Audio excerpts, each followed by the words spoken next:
Hi friends, இன்றைக்கி நம்ம லுக்கிசம் மான்ஹா தான் பார்க்க போகிறோம். மறந்துடாமல் லைக் அண்ட் சப்ஸ்கிரைப் பண்ணிடுங்க. இந்த சாப்டரோட ஸ்டார்டிங்லேயே ஜிங்ஜாங் தான் காட்டுறாங்க. என் பிளான் எல்லாமே நான் நினச்ச மாதிரி போகுது. அந்த ஜே ஹை ஸ்கூலில் சேர்ந்த பசங்க அவனுங்களுக்குள்ளேயே அடிச்சுட்டு சீக்கிரமாக செத்துருவானுங்க. மீதி இருக்க பலவீனமான பசங்களை ஹாஸ்டல் அட்டாக் பண்ணும். அவங்களோட அழிவை தவிர்க்கவே முடியாது. யாராலையும் இதை தடுத்து நிறுத்தவே முடியாதுன்னு இவன் சீரியஸாக பேசின நேரத்தில் அந்த ஊரோட வாசலே ஒரு சின்ன பையன் அவன் நாய்க்குட்டிகளோட விளையாண்டுக்கிட்டு இருக்க மாதிரி காட்டுறாங்க. இந்த கலவரம் நடந்துக்கிட்டு இருக்க ஊருக்குள்ளே தான் வரான். பின்னாடி இருந்து பார்த்தாலே தெரியும் இது நம்ம தலைவன் காட் டாக் ஜோஹன் தான். எலி வந்துட்டாங்கிற தகவல் தெரிஞ்சதுமே இந்த ஹாஸ்டலோட ஏ டீம் ஒரு ஆட்டையை போட்ட பஸ் எடுத்துகிட்டு கிளம்புறானுங்க. பஸ்ஸுக்குள்ளே இவனுங்க பண்ணுற குரங்கு சேட்டையை மட்டும் பாருங்களேன். நம்ம 2 பேரும் சேர்ந்து எலியை சமாளிச்சிடலாம்லன்னு அந்த ஹாஸ்டலோட 2 அங்கிள்ஸ் பேசிக்கிட்டு இருக்க நேரத்தில் யாரும் எலி மேலே கை வைக்கக்கூடாது. அவன் எனக்கு சொந்தம். அவனுங்களோட மெயின் லீடர் ஓலி வாங் பேசுகிறான். நான் இந்த ஜிங்ஜாங்க மாதிரி எல்லாத்தையும் ஈஸியாக ஹேண்டில் பண்ணணும்னு நினைக்கிறவே இல்லை. அப்படி பண்ணால் ஃபன்னே இருக்காதுல. எலி வந்தான்னா நம்ம அவனை அனுப்பணும்னு யாரோ ஒரு கேரக்டரை பற்றி பேசுகிறானுங்க. அது யாருன்னே இப்போ தெரியல. இதே நேரத்தில் ஜாக்கோட ஃப்ளாஷ்பேக்கில் அவன் தன்னோட கோச்சோட ட்ரைனிங் எடுத்துக்கிட்டு இருக்கப்ப நீ ஏன் ப்ரோ ஆகக்கூடாதுன்னு அவனோட டீச்சர் கேட்குறாரு. நான் ஏற்கனவே ப்ரொஃபஷனல் பாக்ஸராக தான் ஆக போகிறேன்னு சொல்லியிருக்கேன்ல. அவன் டீச்சர் கிட்ட அவன் பேசுகிறப்ப நான் பாக்ஸிங்கை பற்றி பேசலடா, எம்எம்ஏவை பற்றி பேசுகிறேன், மிக்ஸ் மார்ஷியல் ஆர்ட். கொரியாவில் பாக்ஸிங்க்கு பெரிய ஃபியூச்சர் இல்லை தம்பி. அந்த ஜோஹனை பார்த்தியா, அவனும் பாக்ஸிங் தான் கற்றுக்கிட்டான். உன்னை விட நல்லா பண்ணான். ஆனால் இப்போ வேற ஏதோ பண்ணுறான். பாக்ஸிங்லாம் இப்போ யாருமே கொரியாவில் பார்க்குறது இல்லை. நான் இதை சொல்கிறதுக்கு காரணமே உன்கிட்ட நல்ல டேலண்ட் இருக்குது. அதை நீ வேஸ்ட் பண்ணிடவே கூடாதுன்னு தான். எனக்கு தெரிஞ்ச ஒரு எம்எம்ஏ ஜிம் இருக்குது, உன்னை நல்லா பார்த்துப்பாங்கடா. இப்படிலாம் அவன் கோச்சு பேசுகிறப்ப இதெல்லாம் ஒன்றும் எனக்கு தேவையில்லை. வாயை மூடிட்டு எனக்கு பாக்ஸிங்கில் இருக்க நல்ல மூசை கற்றுத்தாங்க. அதுவும் ஒரே அடியில் ஒரு ஆளை கொலை பண்ணுற மாதிரி 3 கேட்குறான். நான் ஒரு ஜீனியஸ், ஈஸியாக கற்றுக்கிறவன் அவன் பேசிக்கிட்டு இருக்கப்ப. ஓ நீ ஜீனியஸா, அதனால் ஒரே அடியில் கொலை பண்ணுற மாதிரிலாம் கூட உனக்கு மூ சொல்லித்தரணுமா? வாயை மூடிட்டு என் ஜிம்மை விட்டு ஓடி போயிடான்னு இவனை விரட்டி விட்டார் அவர். இவன் அந்த ஜிம்மை விட்டுலாம் போகல, ஜஸ்ட் ரன்னிங்காக வெளியே வந்திருக்கான். மீரா எனக்கு பாக்ஸிங்கை கற்றுக் கொடுத்தாதான், அதனால நான் இதை ஃபாலோ பண்ணல.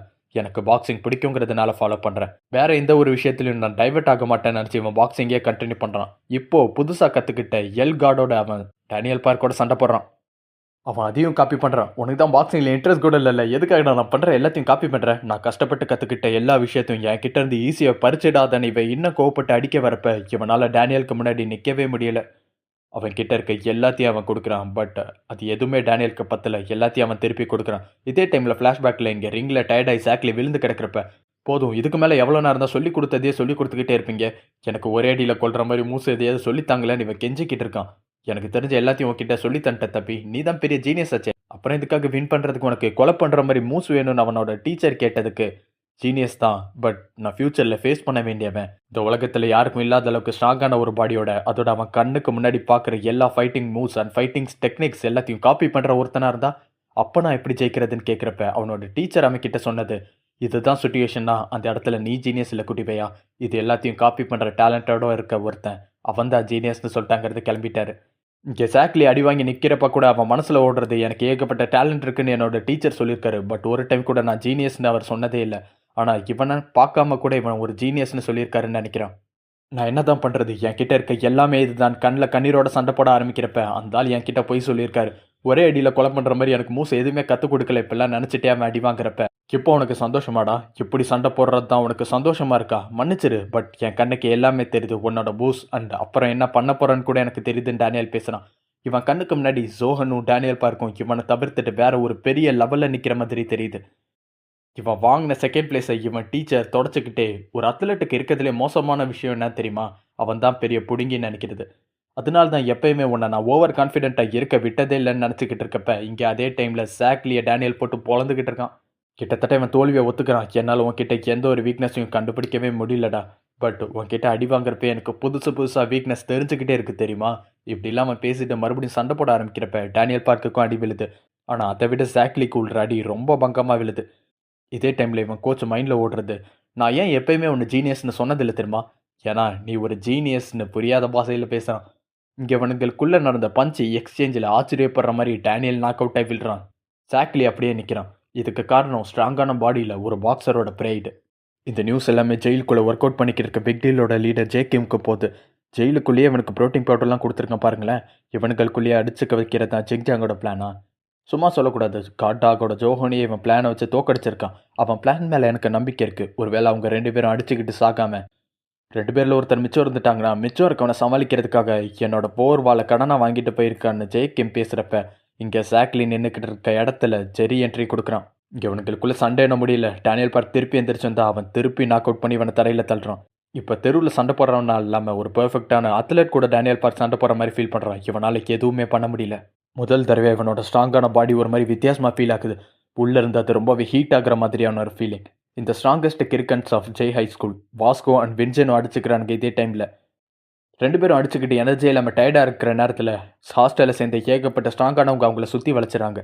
2 டைம் டீம் ஃபார்ம் பண்ணி நிற்கிறாங்க. இதில் ஒரு சைடு இருக்க டீமை கூப்பிட்டு வந்தது இன்னொரு கூலிங் கிளாஸ் போட்டிருக்க ஆள், இன்னொரு ஜூடோ பிளேயர். இவன் வின்ஜினோட பழைய ஃப்ரெண்டுன்னு இதுக்கு முன்னாடியே பார்த்துருப்போம். நம்ம ஊர்லேருந்து இங்கே வரைக்கும் உன்னை கண்டுபிடிக்கிறதுக்காக தான் வந்திருக்கேன் தெரியுமா? இப்படி இல்லாமல் கோவத்தோட பேசுகிறப்ப ஒரு செகண்ட் இவனுக்கு 2 பேரும் இவனை திரும்பி பார்க்குறானுங்க. பட் கொஞ்சம் கூட இவனை கண்டுக்காமல் அவனுங்களுக்குள்ளேயே அடிச்சுக்க ஆரம்பிக்கிறானுங்க. இவனுக்கு செம்ம பல்பாயிருச்சு. அந்த கிறுக்கனுக்கு நம்ம இவ்வளோ பேர் வந்திருக்கோம், நம்மளை பற்றி கண்டுக்க கூட இல்லை பாரு அப்படின்னு அவனுக்கு எல்லாரும் ஷாக் ஆகிற டைமில் அந்த சைக்கோலாம் ஏதோ ஒரு ஷோவை பார்க்குற மாதிரி என்ஜாய் பண்ணி பார்த்துக்கிட்டு இருக்கான் அவனுக்கு சண்டையை. வேகமாக இந்த சண்டைக்குள்ளே நுழைஞ்சு அந்த கூலிங் கிளாஸ் போட்ட ஆள் வின்ஜினை பஞ்ச் பண்ணுறப்ப வாஸ்கோ அதை தடுத்து நிறுத்துறான். நம்பவே முடியல. இவ்வளோ நேரம் சண்டை போட்டுக்கிட்டு இருந்த 2 பேர் உயிர் நண்பர்கள் மாதிரி ஒருத்தருக்காக ஒருத்தர் பாதுகாக்கணும்னு நினைக்கிறானுங்களான்னு அவன் மனசில் நினைக்கிறப்பயே இவன் கிட்ட இருந்து காப்பாற்றிட்டு வாஸ்கோ வின்ஜினை பழக்கிறான். இவன் பாதுகாக்கணும்லாம் நினைக்கல. இது என்னோட ஏற, இதை நான் மட்டும்தான் அடிப்பேன் தான் இவனை காப்பாற்றிருக்கான். 2 பேரும் இவனை மனுஷனாவே மதிக்காமல் அவனுங்களுக்குள்ளே அடிச்சுக்கிறானுங்க. இன்னும் டயர்டாகாமல் இவனுக்கு அடிச்சுக்கிறத பார்த்த ரீஎன்ஃபோர்ஸ்மெண்ட்டுக்கு வந்த கும்பல் யாராவது நம்ம பாஸ் ஓலி வாங்க கூப்பிடுங்க, இந்த சண்டை முடியவே முடியாது போல ஷாக்காய் பேசிக்கிட்டு இருக்கப்ப இந்த சைக்கோ இப்போ கூட பாப்கார்னோட வந்து இந்த சண்டையை ரசிக்கிறான். இந்த கூலிங் கிளாஸ் போட்ட ஆள் அவன் கண்ணாடியும் சட்டையும் கழட்டிட்டு லீடருக்கு கால் பண்ணுறதா இருந்தால் ரிப்போர்ட் பண்ணுங்கடா, வின்ஜின் அண்ட் வாஸ்கோ 2 பேரையும் நான் இன்னைக்கு கொல்ல போகிறேன்னு ரிப்போர்ட் பண்ணுங்கன்னு பேசுகிறப்ப இவனோட செஸ்லேயுமே வின்ஜினோட செஸ்ல இந்த மாதிரி கண்ணாடியை வச்சு கிறுக்கின ஒரு தடம் இருக்குது. இங்கே பைக் எரிஞ்சுக்கிட்டு இருக்க சீனில் ஹாஸ்டலோட 2 ஸ்ட்ராங்கான அங்கிள்ஸ் வந்திருக்கானுங்க. ஆர்டர் என்ன வந்துச்சு? ஒரு பண்டியும் மஞ்சள் கலரில் ஹேர் ஸ்டைல் வச்சிருக்க ஒரு பையனுமா? கண்டிப்பாக இவனுங்க தானு யோசிக்கிறப்ப இங்கே ஜெயும் லோகன் பாலும் இன்னும் அதே பொசிஷனில் தான் இருக்கானுங்க. லோகன் பால் ரீஎன்ஃபோர்ஸ்மெண்ட்டுக்கு நிறைய ஆளுங்க வந்ததை பார்த்துட்டு ஒரே ஒரு நிமிஷம் வரேன், எனக்கு ஒன்றை விட பெரிய பிரச்சனையை டீல் பண்ண வேண்டியது இருக்குது. ஜோயி ஃபோட்டோ வச்சிருக்கவனுக்களை நான் கொல்லணும்னு இவன் பேசிக்கிட்டு இருக்கப்ப பட் ஜே இந்த இடத்துல இவனை விடுற மாதிரியே தெரியல. அவன் கண்ணுக்கு சுற்றி இருக்கவங்களை பற்றி கவலையே இல்லை. இப்போ இவன் கண்ணுக்கு முன்னாடி இருக்கவனை அவன் கொல்லணும், அவ்வளோதான். கடைசி நேரத்தில் இவனுக்கு ஏதோ ஒரு ஐடியா வந்து காதல ஏதோ ஒன்று சொல்கிறான். தூரத்துலேருந்து பார்க்குறதுக்கு இவனுக்கு 2 பேரும் ரொமான்டிக் ஏதோ பண்ணுற மாதிரியே தெரியும். அதை கேட்ட ஜெயும் லோகன் பாலோட ஒன்றா சேர்ந்து சண்டை போடுறதுக்கு ரெடியாகிற மாதிரி தெரியுது. 2 பேரும் ஒன்றா சேர்ந்துட்டானுங்களா? சரி, இது நம்ம எக்ஸ்பெக்ட் பண்ணாத ஒரு முடிவு தான். ஆனாலும் இவனுக்கு டயர்டாக தான் இருக்கானுங்க. இப்போ கூட நமக்கு ஜெயிக்கிறதுக்கு வாய்ப்பு இருக்குன்னு பேசுகிறப்ப இந்த லோகன் பால் ஒன்றா சேர்ந்து சண்டை போடலான்னு ஏமாற்றிட்டு அவனை பின்னாடி இருந்து அடிக்கிறான் தலையிலேயே. இந்த முதுகில் குத்துற சீன் ஆப்போசிட்டாக இருக்கவனுங்களுக்கே ஷாக்கிங்காக தான் இருக்குது. கூட இருந்தால் தான் உயிரோடு போகிறதுக்கு ஒரே வழின்னு தெரிஞ்சு கூட அவனே முதுகில் குத்துறானா? நிஜமாவே யார் அந்த கிறுக்கன் அவனுங்களே வாய போலன்ட்டானுங்க. ஜே அங்கேயே மயங்கி விழுந்துட்டான். இங்கே இந்த லோகன் பாலோட மைண்டில் ஓடுறதெல்லாம் டீம் அப்லாம் பண்ண வேண்டிய தேவையே இல்லை இந்த பூச்சிங்களை நசுக்கிறதுக்குன்னு சோலவாக நடந்து போனான். இங்கே டேனியல் பார்க்கம் ஹார்ட்டை பிடிச்சிட்டு அதே இடத்துல அசைய முடியாமல் நின்றுட்டான். இந்த பாடி இவனுக்கு கிடைச்சதுல இருந்தே இந்த பாடிக்கு ஒரு தடவை கூட உடம்பு சரியில்லாமல் ஆனது கூட இல்லை. ஆனால் இப்போ இவனால் மூச்சை விடவே முடியல. உள்ளே இருந்து ரொம்ப ஸ்ட்ராங்கான ஃபீவர் அடிக்கிற மாதிரி இருக்குது. இவன் கண்ணுக்கு முன்னாடி திடுற எல்லாமே மங்களாக ஆரம்பிக்குது. இதுதான் இந்த பாடியோட எண்டான்னு இவன் நினைக்கிற டைமில் ஜாக்லி கடைசியாக ஃபைனல் ப்ளோ கொடுத்து இவனை முடிக்க ட்ரை பண்ணுறான். ஆனால் கடைசி நேரத்தில் அந்த பஞ்சை இவன் கையாலேயே பிடிச்சிடான். ஏன் இப்படி ஃபீல் ஆகுது? என் பாடியில் இன்னும் அதிகப்படியான எனர்ஜி உள்ளேருந்து வந்துக்கிட்டே இருக்க மாதிரி ஃபீல் ஆகுதுன்னு டேனியல் பார்க் நினைக்கிறான். ஒருவேளை இந்த பாடி அதோட எக்ஸ்ட்ரீமுக்கு நான் புஷ் பண்ணதுனால தான் இப்படி நடக்குதா? இந்த இடத்துல ஜாக்லி முதல்ல இருந்ததை விட பல மடங்கு ஸ்ட்ராங்கான ஒருத்தனாக இவன் இருக்கான். அதனால அவனோட சர்வைவல் இன்ஸ்டிங்க்டும் அதிகமாயிருச்சு. அது உள்ளேருந்து இவனுக்கு ஏதோ ஒரு விஷயத்த சொல்லுது. டேனியல் பார்க்குள்ளே தூங்கிக்கிட்டு இருந்த ஏதோ ஒரு விஷயத்த இவன் எழுப்பிட்டாங்கிற மாதிரியான ஒரு விஷயம். டேனியல் பார்க் இந்த பாடி கிடச்சப்பே ஒரு கண்டிஷனோட கிடச்சிருக்கு போல. அதோட எக்ஸ்ட்ரீம் லிமிட்டை பிரேக் பண்ணி வெளியே வரணுங்கிற கண்டிஷன். எப்போ அந்த மாதிரி ஒரு கண்டிஷனை மீட் பண்ணுறானோ அப்போ இவனோட உண்மையான ஸ்ட்ரென்த் வெளியே வரும்னு ஆட்டு சொல்லியிருக்காரு. ஏற்கனவே ஒரு மாஸ்டர் மாதிரி தான் இருந்திருக்கான். நிஜமாவே சண்டை போடுறதுக்கு தகுதியான ஒரு ஆளோட சண்டை போடணுங்கிறத அந்த கண்டிஷன். ஒவ்வொரு பஞ்சிலேருந்து இவன் மிஸ் ஆக ஆரம்பிக்கிறான். இப்போ இருந்தாலுமே ஒரு விஷயம் வித்தியாசமாக ஃபீல் ஆகுது இவனுக்கு. தன்னை பார்த்து தானே பயப்பட ஆரம்பிக்கிறான் டேனியல். ஏதோ ஒரு விஷயம் நடக்க போது, இதை விட பெருசாக நான் இதை இழுத்துட்டே போனேன்னா ஒரு பெரிய ஆபத்து வந்து சேரும். இவன் பயப்படுற நேரத்தில் சடனாக ஒரு மிருகம் மாதிரி டேனியல் பார்க் பாய ஆரம்பிக்கிறான். சடனாக ஏன் இவ்வளோ எனர்ஜெட்டிக்காக இருக்கான்? அப்போ இவ்வளோ நேரம் அவனோட ஃபுல் ஸ்ட்ரென்த்தை காட்டாம தான் இருந்தானான்னு கடுப்பாய் ஜாக்லி அவனை அடிக்கிறதுக்கு பாயிறான். அவன் முகத்திலே ஒரு பஞ்சும் வைக்கிறான். ஆனால் கடைசி நேரத்தில் டேனியல் பார்க் பாஞ்சதுக்கான ரீசன் ஜெரி வாங் பின்னாடி இருந்து ஜாக்லி அடிக்கிறதுக்காக வந்திருக்கான். இதை பார்த்து ஜாக்கை காப்பாற்றுறதுக்காக தான் இவ்வளோ கோவப்பட்டு பாஞ்சிருக்கான் டேனியல். ஆனால் அது தெரியாமல் இவன் ஃப்ரெண்டையே இவன் அடிச்சிருக்கான். இதே நேரத்தில் ஜெரியோட அடியும் தாமேலேயே வாங்கியிருக்கான் டேனியல் ஜாக்லியை காப்பாற்றணுங்கிறதுக்காக. என்ன ப்ரொடெக்ட் பண்ணுறதுக்காக தான் பாஞ்சிருக்காங்கிறதே ஜாக்லிக்கு இப்போ தான் புரியுது. இந்த ஜெரி வாங்க எப்படி டைப்னா நேருக்கு நேராக சண்டை போடுற மாதிரியான ஒரு ஸ்ட்ரைட் ஃபார்வர்ட் டைப். பின்னாடி இருந்து அவனுக்கு ஒளிஞ்சிருந்து அடிக்கிறதெல்லாம் சுத்தமாக பிடிக்காது. சர்ப்ரைஸ் டாக்டிக்ஸ்லாம் இவனுக்கு சுத்தமாக செட் ஆகாது. இவனே பின்னாடி இருந்து அட்டாக் பண்ணுறதுக்கு காரணம் என்னன்னா இவனுக்கு 3 பேருமே இந்த ரூமில் வித்தியாசமான ஒரு ஆறாவை ஃபீல் பண்ணியிருப்பானுங்க. ரொம்ப பயமுறுத்துற மாதிரி ஹாரர் டைப் ஆஃப் ஆரம். சாக்லி கிட்ட இருந்து வருதோன்னு நினச்சி இவனோட ஆட்டோமேட்டிக்கான ஃபைட்டிங் இன்ஸ்டின்ட் இவனை அடிக்கிறதுக்காக போயிருக்கு. சாக்லியும் இதே ஆராவை ஃபீல் பண்ணி தான் கடைசி நேரத்தில் டேனியல் பார்க் அடிச்சிருக்கான். டேனியல் பார்க்கும் அதே ஹாரர் வைப்பை ஃபீல் பண்ணியிருக்கான் ஜெரி கிட்ட இருந்து வருதுன்னு நினச்சி. ஆனால் இது எதுவுமே உண்மை கிடையாது. டேனியல் பார்க் நாக் அவுட் ஆகி விழுந்ததுக்கப்புறம் அந்த இடத்துல இந்த ஹாரர் வைப் காணாமல் போயிடுச்சு. இப்போ தான் ஜெரியை யோசிக்கிறான், நான் எதுக்காக ஒரு சாதாரண ஆளை பின்னாடி இருந்து அட்டாக் பண்ணணும்னு நினச்சேன். ரொம்பவே கோலத்தனமான ஒரு விஷயம் தெரிஞ்சும் அந்தளவுக்கு இவனுக்கெல்லாம் ஒருத்தானவன்களாக இருக்க வாய்ப்பில்லையேன்னு யோசிக்கிறான். ஒருவேளை அந்த ஹாரர் வைப்பு இவன்கிட்ட இருந்து ஃபீல் ஆச்சா? அவன் நாக் அவுட் ஆகி விழுந்ததுனால தான் அந்த வைப்பே காணாமல் போயிடுச்சா? ஏதோ ஒன்று குழம்புறது வேஸ்ட்டு, ஸ்ட்ரைட்டாக சம்பவத்தில் இறங்கலான்னு நான் தான் ஜெரி வாங். உங்கள் கதையை முடிக்கிறதுக்காக என்ன அனுப்பி வச்சிருக்காங்கன்னு இவன் ஃபார்மலாக இன்ட்ரடியூஸ் ஆகிறப்ப எதிரில் சாக்லி செம்ம கடுப்பாகிறான். ஒருத்தன் என்னை பின்னாடி இருந்து அட்டாக் பண்ணலான்னு நினச்சிருக்கான், இன்னொருத்தன் நான் ஏதோ வீக்கானவ மாதிரி என்னை ப்ரொடெக்ட் பண்ணணும்னு நினச்சிருக்கான். உங்கள் கண்ணுக்கு நான் பார்க்கறதுக்கு எப்படி தர்றேன், ஒரு முட்டாள் மாதிரியான்னு. காப்பாற்றணும்னு மற்றவங்க நினச்சது கூட இவன் ஒரு அஃபண்டாக தான் எடுத்துக்கிறான். எனக்கு கிடைச்ச ஆர்டர் இந்த 2 பூச்சிங்களை கொல்றது தான். மற்றபடி நத்திங் பர்சனல். ஜெரி முன்னாடி நடந்து வர நேரத்தில் அன்கான்ஷியஸாக இருக்க டேனியல் பார்க்கோட கையிலேருந்து ஒரு சில அசைவுகள் இருக்க மாதிரி தெரியுது. டேனியல் பார்க் இந்த தடவை நாக் அவுட் ஆகி விழுந்திருந்தாலும் ஏதோ ஒரு காரணத்துக்காக அவனோட உண்மையான பாடியிலேருந்து அவன் எந்திரிக்கவே இல்லை. தூக்கத்துக்கும் மயக்கத்துக்கும் நடுவில் இருக்கிற ஒரு ஸ்டேஜுக்கு போயிருக்கான், த அன்கான்சியஸ்னஸ். ஆர்டிஸ்ட் ஒரு உண்மையான சம்பவத்தை மென்ஷன் பண்ணுறாரு.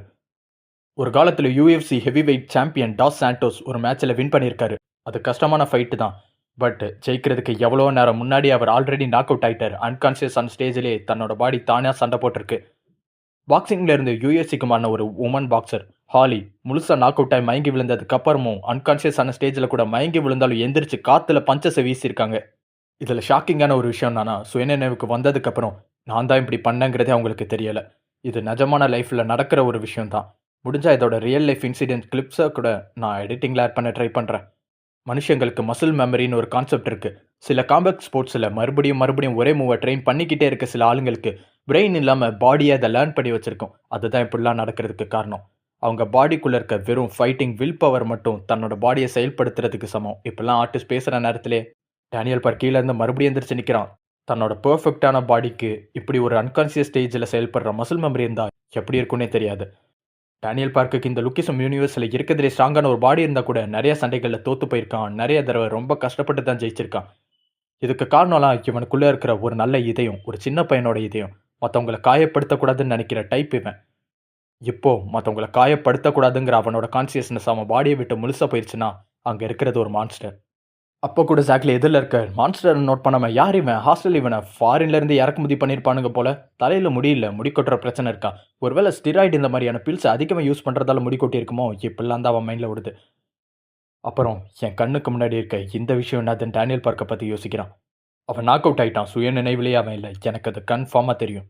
ஆனால் மறுபடியும் எப்படியுமே எந்திரிச்சு நிற்கிறான். நிஜமாவே இது டேனியல் பார்க்கா இல்லை வேற ஏதோ ஒன்றுன்னு எனக்கு தெரியலன்னு யோசிக்கிறப்ப நோட் பண்ணியிருந்தீங்கன்னா தெரியும், டேனியல் பார்க்கோட கண்கள் பியூர் பிளாக் கலரில் இருக்கும், நம்ம கன் பார்க்கோட கண்கள் மாதிரியே. இதுக்கு பின்னாடி 2க்கும் நடுவில் ஒரு முக்கியமான கனெக்ஷன் இருக்குது. இப்போ இதை பற்றி யோசிக்கிறதுக்குலாம் நேரம் இல்லை. இங்கே எனக்கு தான் அதிக எனர்ஜி இருக்குது. என்னால் முடிஞ்ச அளவுக்கு வேகமாக டேனியல் பார்க்கை தூக்கிட்டு இங்கேருந்து ஓடினாதான் என்னால் டேனியலை காப்பாற்ற முடியும்னு இவன் நினைக்கிறான். இவனை காப்பாற்றுறதுக்காக முன்னாடி வரான். பட் அவன் முகத்திலே ஒரு பஞ்சு விழுது. கண்ணை மூடிட்டு சரி ஷாக்காக எங்கே நிற்கிறான். இந்த பஞ்சை என் கண்ணால் நான் பார்க்க கூட இல்லை. ஆனால் அதுக்குள்ளே ஒருத்தன் காலியாயிட்டானு யோசிக்கிறான். டேனியல் பார்க்கை பற்றி எனக்கு சொல்லி தான் அனுப்புனானுங்க. பட் நான் இப்போ பார்க்குறது முழுசாக வேற ஏதோ ஒரு ஜந்து மாதிரி இருக்குது. நிஜமாவே இது டேனியல் பார்க் தானா இல்லை வேற ஏதாவது ஒன்றா நினைக்கிறான். இப்போ ஜெரியோட ஒரு சின்ன ஃப்ளாஷ்பேக் மாதிரி காட்டுறாங்க. அதில் கன் பார்க் தான் பேசுகிறான். இதுக்கு முன்னாடியே நான் ரொம்ப டயர்டாக தான் இருந்தேன். பட் இருந்தாலுமே நீ இந்த அளவுக்கு நல்லா சண்டை போட்டு என்னோட உடம்புலேயே ஒரு கோடு போட்டிருக்கனா, நிஜமாவே நீ பெரிய ஆள் தான். போ, உன்னை எது ஸ்ட்ராங் ஆக்குது, லாயல்ட்டியா? ஜெரி வாங்க எப்பயும் பிளாக் பண்ண மாட்டான்னு தெரியும். அடி வாங்கிட்டு திருப்பி அடியை கொடுக்குற மாதிரியான ஸ்டைல் தான் இவனோடது. ஒருவேளை இவனுக்கு பிளாக் பண்ண தெரிஞ்சிருந்தா இந்த சண்டை இன்னும் இன்ட்ரெஸ்டிங்காக இருந்திருக்கும்னு கன் பார்க் பேசுகிறான். சாகுற அளவுக்கு இறுக்கமாக இருக்கவங்களை பார்த்துருக்கேன். பட் உயிரை கொடுக்குற அளவுக்கு ரொம்ப இறுக்கமானவங்களை பார்க்குறது ரொம்ப ரேரானதுடான்னு ஜெரி வாங்கிட்டவன் பேசுகிறான். இங்கே ஜேக் இவன் காலி பண்ணி இவன் பல்லெல்லாம் பிடுங்கி போட்ட டைமில் கடைசி நேரத்தில் இவனை காப்பாற்றினது ஜெரி வாங் தான் போல. கன் பார்க்கோட சண்டை போட்டு அவன் பாடியில் ஒரு பெரிய கோடு போட்டு இவனை காப்பாற்றிருக்கான். ஆனால் ஆளு சவர் மாதிரி நிற்கிறான் தான். ஏற்கனவே நாக் அவுட் ஆகிட்டான். சரி நீ வின் பட்ட, உங்களை விட்டுட்டு நான் அப்படியே போயிடுறேன்னு ஒரு சிகரெட் பட்டை அவன் தலையிலேயே தூக்கி போடுறப்ப அப்பா அவனோட மாமிச மலை மாதிரி இருக்க பாடி மொத்தமாக சரியுது. ஜேக் இவன் காப்பாற்றணுங்கிற ப்ராமிஸை காப்பாற்றுற வரைக்கும் அவன் பாடி தானே நாக் அவுட் ஆகி விழுகாமல் நின்றுருக்கு. எப்போ இவனுக்கு உயிரோட விட்டுறேன்னு சொல்லிட்டு அங்கேருந்து கிளம்பியிருக்கானோ அதுக்கப்புறம் தான் சுயநினைவுக்கு வந்து நாக் அவுட் ஆகிறதுக்கே ரெடியாக இருந்திருக்கான். எந்த அளவுக்கு இவன் ஜேக்கிம்க்கு லாயலான ஒரு பர்சன்னா, ஜேக்கிமை விட இவன் ஸ்ட்ராங்கானவங்கிற ஒரு ரூமர் கூட இருக்குது. இவன் நினச்சா இவனே ராஜாவாக இருக்கலாம். பட் அதை தவிர்த்துட்டு ஒரு ராஜாவுக்கு அடிமையாக இருக்கிறது விரும்புகிற மாதிரியான டைப் இவன். இந்த மொத்த லுக்கிசம் யூனிவர்ஸ்லையும் ஸ்ட்ராங்கான ஒரு கேரக்டர். கன் பார்க் மேலேயே கோடு போடுற அளவுக்கு இவன் ஸ்ட்ராங்கானவன் தான். ஆனால் இப்போ இவனை பிரித்து மேய்ஞ்சிக்கிட்டு இருக்கானுங்கன்னு ஆட்டு சொல்கிறப்ப அது டேனியல் பார்க் தான்.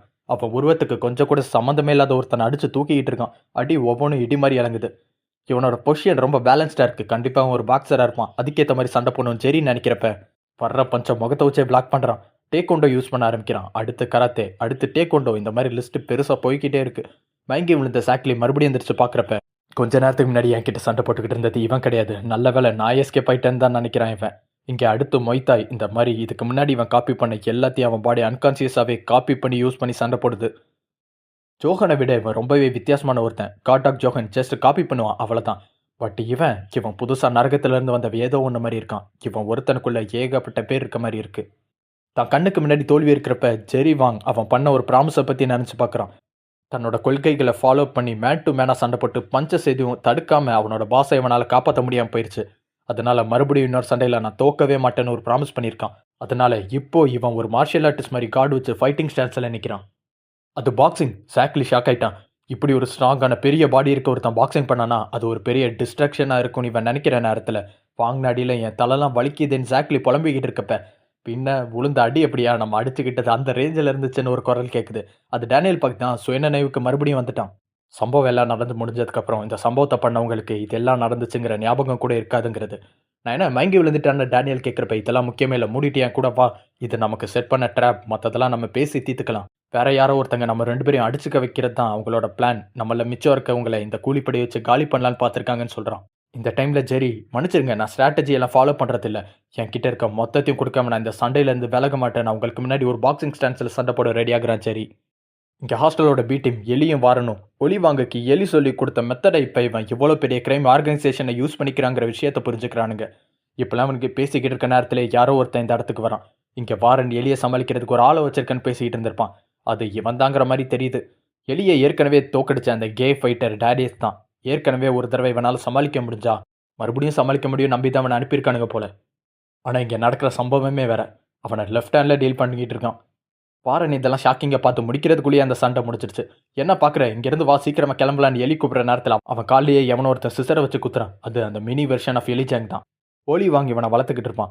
கார்பெண்டர் உன்னை இங்கே தடுத்து நிறுத்தணும்னு எனக்கு ஆர்டர் போட்டிருக்காருன்னு அந்த சின்ன பையன் சொல்கிறப்ப அந்த பையன் உள்ளுக்குள்ளே பயந்து நடுங்கிக்கிட்டு தான் இருக்கான். கார்பெண்டர் என் அப்பா, ஃபேமிலிக்காக என்ன வேணா பண்ண ரெடியாக இருக்கணும் கார்பெண்டர் சொல்லியிருக்காருன்னு அந்த பையன் சொல்கிறப்ப அந்த பையன் கையில் இருக்க சிசரை தட்டி விட்டு இவனை ஹக் பண்ணிக்கிட்டு, அது ஒன்றும் உன்னோட ஃபேமிலி இல்லடா தம்பி, என்ன மாதிரியான அப்பா தன்னோட சொந்த பையனோட கையில் வெப்பனை கொடுப்பான்னு சொல்லி அந்த பையனை ஹக் பண்ணுறப்ப அந்த பையன் இத்தனை நாள் அடக்கி வச்சிருந்த எமோஷன்ஸ்லாம் வெளியே அழகையாக வருது. இது எல்லாத்தையும் நான் ஆரம்பிச்சிருக்கவே கூடாது, இருந்தாலும் ஆரம்பிச்சிட்டேன். இது எல்லாத்தையும் நானே முடிக்கிறேன். இந்த மொத்த கதையிலையும் காயப்படுற ஒரே ஆள் நானா மட்டும்தான் இருக்கணும்னு அவன் வழியில் வர மொத்த பேரையும் மறுபடியும் பொழந்துக்கிட்டே கிளம்புறாங்கிறது.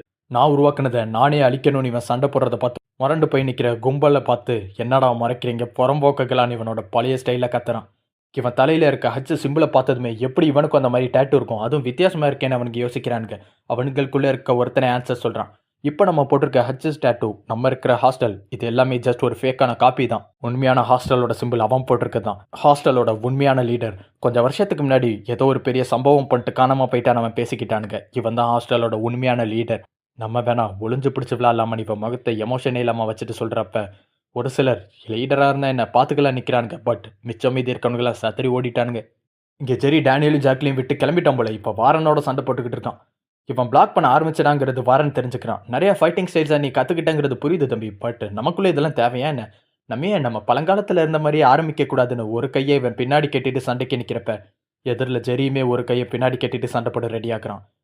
இவனுக்கு ஆரம்பிக்கிறப்பயே 2 பேரும் பஞ்ச் பண்ணுறதுக்கு முன்னாடி ஸ்டாப் பண்ணிடுறானுங்க. என்னன்னு பார்த்தா அந்த இடத்துக்கு ஜிங்ஜாங் வந்திருக்கான். ஜேக்கிமோட ஸ்வாட் ஜெரி, உன்னோட தேவை எங்களுக்கு இதுக்கு மேலே முடிஞ்சிருச்சுடா, இங்கேருந்து நீ கிளம்பலான்னு சொல்கிறப்ப உன் பிளான் தான் என்ன? இப்போ தான் யுத்தமே முடிஞ்சிருக்கு, இப்போ என்ன போக சொல்கிற? இப்போ தான் நான் அதிகமாக தேவைப்படுறேன், ஹாஸ்டலுக்கு என் பேக்கப் தேவையில்லையான்னு ஜெரி கேட்குறப்ப அதிகமாக பேசுகிற நீ, என் வார்த்தை ஜேக்கிமோட வார்த்தைன்னு சொன்னதுமே எதிர்த்து ஒரு கேள்வி கூட கேட்காம அங்கேருந்து கிளம்பிட்டான் ஜெரி. ஸ்ட்ரைட்டாக இவன் வாரன் கிட்ட வந்து நீ தான் அந்த வாரன் சாயா, உன்னை பார்த்ததில் சந்தோஷம்னு பேச ஆரம்பிக்கிறான்.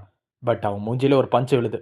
சூப்பராக ட்ரெடிஷ்னலாக ஒரு ஃப்ளாஷ்பேக் சீன் எங்களுக்கு போய்கிட்டு இருந்துச்சு தெரியுமா? இப்படி அநியாயமாக வந்து எங்கள் வைபியை கெடுத்துட்டியடான்னு அந்த கடுப்பில் தான் அவனை அடிச்சுட்டு கிளம்பியிருக்கான். மிச்சம் மீதி இருக்க ஹாஸ்டல் மெம்பர்ஸ் இவனுக்கு முன்னாடி நிற்கிறப்ப அவ்வளோதானா, மரியாதை செலுத்த மாட்டீங்களா குழந்தைங்களா? உங்கள் அங்கிள்ஸ் உங்களுக்காக கிஃப்டோட வந்திருக்கேன்னு இவனும் இந்த கும்பலுக்குள்ளே குதிக்கிற மாதிரி தெரியுது.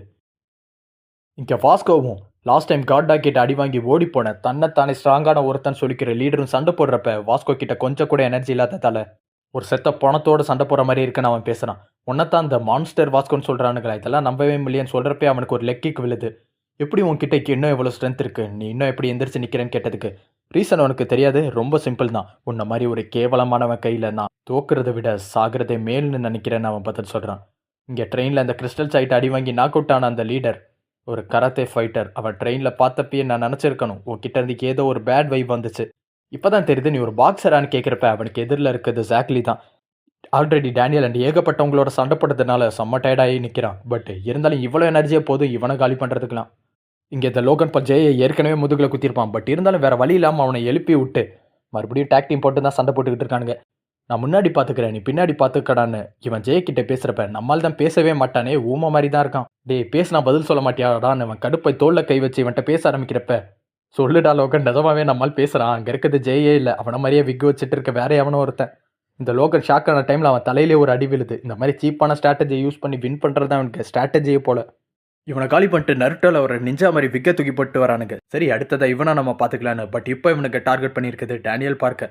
இப்போதைக்கு டார்ஜ் பண்ணுறது கூட இவன் கிட்ட எனர்ஜி இல்லாத நேரத்தில் ஜே அந்த இடத்துல வந்து இந்த அடியை வாங்கிக்கிறான். டேனியல் பார்க் ஷாக் ஆகிட்டான். ஜே, நிஜமாவே நீ ஓகே தானே இவன் கேள்வி கேட்குறப்ப அவன் தலையிலேருந்து ஆல்ரெடி ரத்தம் ஊற்றிக்கிட்டு இருக்கு. ஜெய்மே முடிஞ்ச அளவுக்கு சண்டை போட்டு டயர்ட் ஆகிட்டான். இவன் ஸ்கூலில் சேர்ந்த மொத்த பேரும் இப்போ கொஞ்சம் கூட எனர்ஜி இல்லைங்கிற சுச்சுவேஷனில் இருக்கப்ப நான் தான் இந்த இடத்துல ஏதோ ஒன்று பண்ணியாக்கணும். டேனியல் பார்க் மறுபடியும் ஃபைட் பண்ணுறதுக்கு முன்னாடி வரான். ஹாஸ்டலோட 2 ஸ்ட்ராங்கான அங்கிள்ஸ்க்கு எதிரில் தான் அவன் நிற்கலான்னு பார்க்குறான் போல. சரி, இப்போ நம்ம இறங்க வேண்டிய டைம் ஆயிடுச்சுன்னு அந்த அங்கிள்ஸில் ஒருத்தன் பேசுகிறப்ப பதிலுக்கு இன்னொருத்தன் அதுக்கெல்லாம் அவசியமே இல்லை, அவன் வந்துட்டான்னு சொல்கிறான். இங்கே இருக்கிற மொத்த பேரும் ஷாக்கை நிற்கிறானுங்க. என்னன்னு பார்த்தா வாஸ்கோ அண்ட் ஜாக்லி 2 பேரையுமே காலி பண்ணி இவனுக்கு முடிய பிடிச்ச ஒருத்தன் இழுத்துட்டு வந்துக்கிட்டு இருக்கான். இங்கே இருக்கிற எலியையும் அவன் பார்த்து ஃபைனலி டேடி வந்துட்டார் போல, பார்த்து ரொம்ப நாள் ஆச்சுலன்னு ஆனந்த கண்ணீரோட இவன் ஒரு சைக்கோ மாதிரி சிரிக்கிறப்ப இவன் ஹாஸ்டல் பி டீமோட மெயின் லீடர் ஒலிவாங். இதோட இந்த சாப்டர் முடித்து. அண்டு நம்ம சேனலில் மெம்பர்ஷிப்பும் ஹைப் பட்டனும் எனேபிள் ஆயிடுச்சு நண்பர்களே. மறக்காமல் லைக் பண்ணி அந்த ஹைப் பட்டனை கொடுத்தீங்கன்னா இன்னும் அதிக பேருக்கு நம்ம சேனல் சஜஸ்ட் ஆகும். அடுத்த வீடியோவை சீக்கிரம்